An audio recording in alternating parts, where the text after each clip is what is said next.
Boa noite, pessoal. Essa semana vamos iniciar a semana 4 do PET com o tema de globalização e os blocos econômicos. A aula é de geografia. Então, pessoal, nessa aula a gente vai ver, o que são esses blocos, como eles são classificados e alguns blocos existentes. Então, para a gente ter noção, os blocos econômicos se formam a partir da união de países que contém interesses mútuos de crescimento econômico. Então, vários países vão se unir com a mesma intenção de crescer economicamente. Algumas vezes, tem questões sociais também interligadas a isso. E eles visam, garantir a maior integração entre esses países, que fizeram essa união e trazer facilitações do comércio. E como surgiu, Foi a partir do fim da Segunda Guerra Mundial, porque vários países, se devastaram economicamente, tanto economicamente quanto em outros aspectos, E os Estados Unidos estava em uma grande crescência econômica, Então eles ficaram receosos e decidiram se unir para, conseguir se fortalecer. Então, o primeiro bloco que surgiu foi em 1944, com a Benelux, que era formado pela Bélgica, Holanda e Luxemburgo. E eles tinham o objetivo, de se reerguer pós-guerra. Então, agora a gente vai ver a classificação desses blocos, ou as fases. Então, a primeira, é a área de livre comércio.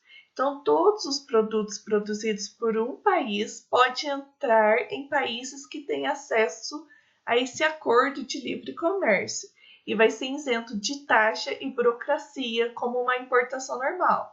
Ou seja, você vai importar uma mercadoria, ela vai passar por uma taxa, por uma burocracia. Só que se esse bloco econômico tiver essa área de livre comércio, ele vai ser isento dessas taxas, então não vai precisar pagar.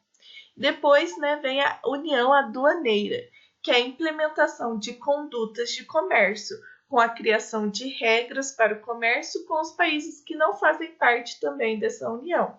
Então, vai haver uma conduta de comércio entre os países participantes e também criar regras para os países que não estão dentro desse bloco, para que haja esse fluxo de mercadorias.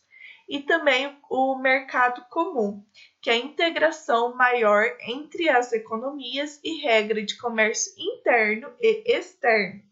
Então, nesse mercado comum, a passagem de mercadorias, pessoas e capital entre os países dessa união é de forma livre. Então, tanto mercadoria, pessoa e capital gira como de forma livre, Não tem tanto essa burocracia. E também, a união econômica e monetária, que é o mercado comunitário, Então, uma característica bem grande dessa união é uma moeda em comum em circulação nesses países pertencentes ao grupo. Então, tem essa moeda em comum entre eles. Então, essas classificações, o bloco não precisa passar por todas elas. Ele pode chegar e falar assim, quero ser um bloco econômico de união aduaneira, que é o caso do Mercosul. Então, ele pode passar por essas fases ou também ele pode decidir qual ele quer ser. Então, agora a gente vai ver os principais blocos econômicos do nosso mundo, Então, primeiro, a União Europeia, que é formada basicamente por 28 países da Europa, e eles têm a moeda comum, que é o ouro. Então, esse bloco econômico ele surgiu a partir da Segunda Guerra Mundial, onde muitos países europeus se encontravam em grandes dificuldades financeiras, Então, eles se uniram, para conseguir se reerguer. Então, países como a Espanha e a Grécia, que já sofreram, algumas crises, eles tiveram menos dificuldade devido participar da União Europeia. Então, os países se apoiam muito.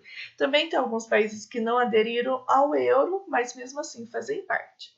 Também temos a CEI, que é a Comunidade dos Estados Independentes, também localizado na Europa e contém 11 membros. Então, são 11 países pertencentes a esse bloco. e foi criado, né, em 1991. Temos também o Mercosul, que foi criado em 1992, com 5 países sul-americanos, né, que é o Brasil, a Argentina, o Paraguai, o Uruguai e a Venezuela, que entrou por último. E eles prezam, né, uma integração política, econômica e social. E temos também a NAFTA, que ela foi criada em 1994, com 3 países norte-americanos, os Estados Unidos, o México e o Canadá. E eles criaram esse grupo, né, para manter as políticas em comum com as barreiras alfandegárias, as leis financeiras e os padrões de acesso ao mercado. E também temos a APEC, que é a Cooperação Econômica da Ásia e do Pacífico, que foi criada em 1993. Então, esses são os principais blocos econômicos que a gente encontra no nosso mundo. Então, pessoal, para a gente consolidar o nosso conhecimento, nós vamos fazer as questões de 1 a 5 da página 100 e 101. Então, bons estudos, qualquer dúvida é só me chamar.